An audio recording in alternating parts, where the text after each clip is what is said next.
एक बार वो सुनो जो सतगुरु सुनाना चाहते हैं। कहते हैं कि सतगुरु हमें क्या सुनाना चाहते हैं। एक बार की बात है, एक सत्संग में चल रहा था। सत्संग में संत महापुरुष बैठे थे। तो संतों महापुरुषों जब वो बैठे हुए थे तो बहुत सारी संगत भी बैठी हुई थी। सतगुरु जी का सत्संग चल रहा था। तो उन्होंने सोचा आज हम देखते हैं कि कौन हमारी बात सुनता है। तो सतगुरु जी ने फरमाया कि सत्संग चल रहा है। हम थोड़ा सभी संगतों के सामने कहा कि हम सत्संग को विराम देते हैं। आज हम देखते हैं कि आप लोगों में से कौन कौन शब्द धुन सुनता है। सतगुरु ने फरमाया हम देखना चाहते हैं कि आप में से वो कौन लोग हैं जो हम कहते हैं वो करता है।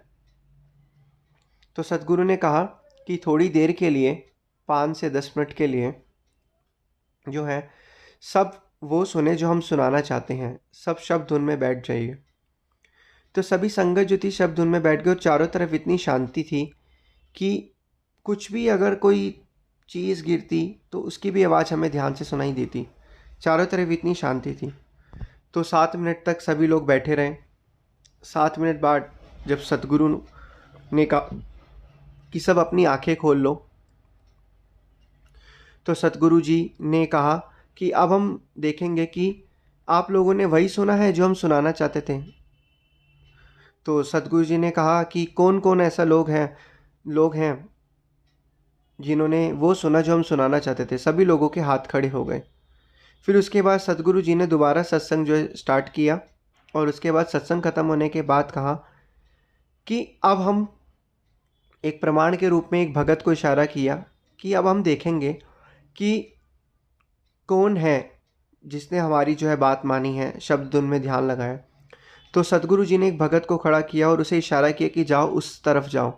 उस तरफ जब वह भगत गया तो उन्होंने देखा कि वहाँ पे एक भगत और है जो अभी भी नाम ध्यान में लीन है। तो सतगुरु जी को उस भगत ने आके बताया कि वहाँ पे एक भगत है जो नाम ध्यान में लीन है। तो फिर सतगुरु जी ने समझाया कि जब हमने कहा था कि सभी 5 से 10 मिनट बैठो तो कुछ लोगों के 5 minute, 4 minute, 6 minute, 7 minute, 8 minute में ही आंखें खुल गई। लेकिन जब हमने फरमाया कि सभी जो है शब्द धुन में बैठो तो आप ही लोगों में से एक वो गुरमुख था जो अभी भी शब्द धुन में बैठा है।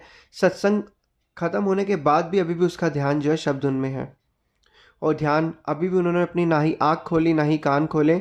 उनका ध्यान वहीं पर है जो हमने उनको फरमाया था। तो कहने का तात्पर्य यही है कि क्या सतगुरु जो फरमाते हैं क्या हम उसको पे चलते हैं, उस पे अमल करते हैं। जिस तरीके से भक्ति तो सारे कर रहे हैं, नाम जाप भी सारे जप रहे हैं, लेकिन क्या उन्होंने वो आज्ञा मानी जो सतगुरु ने कहा कि जिस तरीके से वो भगत अभी भी जो सत्संग है सुन रहा था, नाम ध्यान में लीन था। सत्संग प्रारंभ होने के बाद सत्संग में बीच में रुका भी। जब सतगुरु ने फरमाया उसके बाद दोबारा सत्संग स्टार्ट होने के बाद फिर सतगुरु ने कहा कि सारे 5 से 10 मिनट हो गए। उसके बाद भी उस भगत ने आंखें नहीं खोली, पूरा नाम ध्यान में लीन था। तो यही होती है परमपिता परमात्मा की भक्ति। कहते हैं कि नाम सुमिरन आराधन जो है इंसान के भाव से होता है।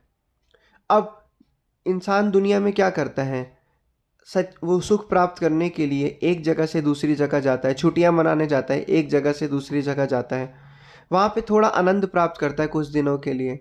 लेकिन जब वो वापस अपनी जगह पर आता है तो वही उसकी जो डेली रूटीन वैसा होता है, मन की अवस्था वैसे हो जाती है।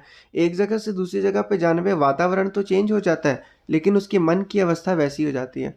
तो इसलिए वक़्त के संतों महापुरुषों ने यही कहा है कि जो हमें नाम उन्होंने दिया उसका लगातार सुमिरन आराधन करने से जो हमारी आत्मा है उसको शाश्वत शांति और शाश्वत सुख और आनंद मिलेगा। जिन सुखों को पाने के लिए हम एक जगह से दूसरी जगह जा रहे हैं वो सुख हमें यहीं बैठे बैठे मिल जाएगा लगातार अगर हम नाम जाप करेंगे। क्योंकि नाम जो है शाश्वत सुख है, ये आनंद देने वाला है।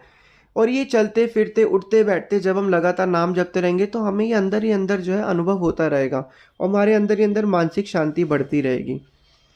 गुरुमुखों कहने का तात्पर्य यही है कि आपको पता ही है कि तृष्णा और इच्छाएं कभी कभी जो है ख़त्म नहीं होती। ये तो जितने मर्जी जन्म ले लो तृष्णा और इच्छा आपकी कभी ख़त्म ही नहीं होगी। अब हम बचपन से क्या सुनते आ रहे हैं कि जीने के लिए सिर्फ 3 चीज़ें ज़रूरी है, रोटी, कपड़ा और मकान। साथ में आज के समय में एजुकेशन। और परमात्मा ने हमें वो सब कुछ दिया है एक इंसान का जो है एक निर्वाह हो सके। लेकिन क्या कहते हैं, हमने अपनी इच्छाओं और आवश्यकताओं को इतना बढ़ा लिया, हर एक मुकाम पर हम पहुंचना चाहते हैं। आज पहला मुकाम हासिल किया, फिर तीसरा, फिर पांचवा, फिर 10वां। लगातार भीड़ में भागते चले जा रहे हैं, भागते चले जा रहे हैं। संसार की भाग दौड़ में इतने व्यस्त हैं, हर एक चीज़ को प्राप्त करना चाहते हैं और थकते भी नहीं हैं। और जो भक्ति रूपी है उसमें हम थक जाते हैं। और असल में जो संसार की भागदौड़ कर रहे हैं, पैसा, मकान, ये तो सब साथ जाने वाला भी नहीं है, और इसके लिए भागदौड़ कर रहे हैं। जो इस संसार से जब हम जाएंगे, श्वासों की पूंजी साथ जाएगी। जो नाम अभ्यास करेंगे वो तो उसमें तो मेहनत ही नहीं करो, उसमें हम तुरंत थक जाते हैं भजन अभ्यास में बैठते समय। तो कहने का तात्पर्य यही है कि हम इन संसार में रह तो रहे हैं, नाम अभ्यास भी ले लिया है, लेकिन हम अपने जीवन यापन को उस सतगुरु ने जो हमें फरमाया है कि जैसा कि सतगुरु ने कहा कि नाम ध्यान शब्द धुन में किसका ध्यान लगता है, क्या हम वो कर रहे हैं? चलो कर भी रहे हैं तो क्या अच्छे तरीके से कर रहे हैं? क्या उन लोगों की तरह कर रहे हैं कि सतगुरु ने आज्ञा फरमाई 5-10 मिनट बैठने की तो हम तो 3-4 मिनट में ही उठ गए? क्या हम उन भगत की तरह हैं कि जो अभी भी सतगुरु की आज्ञा मानकर अभी भी ध्यान में बैठा हुआ था? तो ये हमें देखना है कि हम सदगुरु की आज्ञा का कितना पालन कर रहे हैं। कहते हैं संसार के जितनी मर्जी चीज़ों को प्राप्त कर लो, जितनी मर्जी चीज़ों को प्राप्त कर लो, इस संसार में सुख नहीं है। सुख नाही रे हरि भक्ति बिना सुख नाही। तो सतगुरु की जो स्वरूप है, सतगुरु का जो ध्यान है, उन्होंने जो हमें नाम बख्शा हुआ है, उसका ध्यान करने से, उसका सुमिरन करने से ये पक्का वादा, ये पक्की गारंटी है कि तुम्हें शाश्वत सुख और आनंद तो प्राप्त होगा ही होगा। और ये संसार के अंदर तुम सुख और शांति से अपना जीवन व्यतीत करोगे। लेकिन ध्यान से देखा जाए, मनुष्य चीज़ों को प्राप्त करने के बावजूद, इतनी भागा दौड़ी करने के बावजूद, इतना सब कुछ प्राप्त करने के बावजूद अभी भी वैसे का वैसा ही है। और पहले जिस स्थिति में था अभी वही स्थिति में है। तो क्या है फिर, जब इस दुनिया से इसका जाने का समय होगा तो खाली हाथ आया था तो खाली हाथ ही चला जाएगा। खाली हाथ मतलब कैसे? श्वासों की पूंजी खाली मिली थी, उसको भरना था इस मनुष्य को नाम भजन अभ्यास करके, लेकिन वो तो इस खाली समय को ऐसे ही चलता गया। संसार की चीज़ें प्राप्त करी भारी रूप से, लेकिन जो कि भारी रह जाएंगी। आंतरिक रूप से जो नाम सुमिरन आराधना उसको तो प्राप्त ही नहीं किया, जिससे वह इस मोह माया के बंधन में फंस गया। तो इसलिए कहने का तात्पर्य ये, जितना हो सके हमें भजन अभ्यास और भक्ति में ध्यान लगाना है। जितना जितना हमारे मन को शांति मिलेगी, उतना उतना हमारे जीवन में आनंद आता रहेगा, मन को शांति मिलती रहेगी। सतगुरु जो फरमा रहे हैं वो लगातार अगर हम करते रहेंगे, शब्द धुन में ध्यान लगाएंगे, तो हमारा ये लोक भी सुखी होगा, परलोक भी सुहेला होगा। फिर से अब हमें क्या करना है, सतगुरु ने जो आज्ञा फरमाई है, हमें उस भजन अभ्यास में ध्यान लगाना है। जितना हम भजन अभ्यास में ध्यान लगाएंगे, क्योंकि संसार की चीज़ें गुरुमुखो आप जितना मर्जी इकट्ठा कर लो, ये एक समय के बाद यहीं रह जाएंगे। तुम खुद देखो, जब तुम्हारे पास पैसा नहीं था तब भी दुखी थे, आज है तब भी दुखी हो। और इसकी क्या गारंटी है कि आगे भी होगा तब भी दुखी हो? पैसा होना सिर्फ संसारिक ज़रूरतों को पूरा करता है, लेकिन मन के ख्याल जो हैं उस पैसे से नहीं जुड़े हुए हैं, और हमने गलत अज्ञानता के कारण, गलत फहमी के कारण उन विचारों को जोड़ लिया।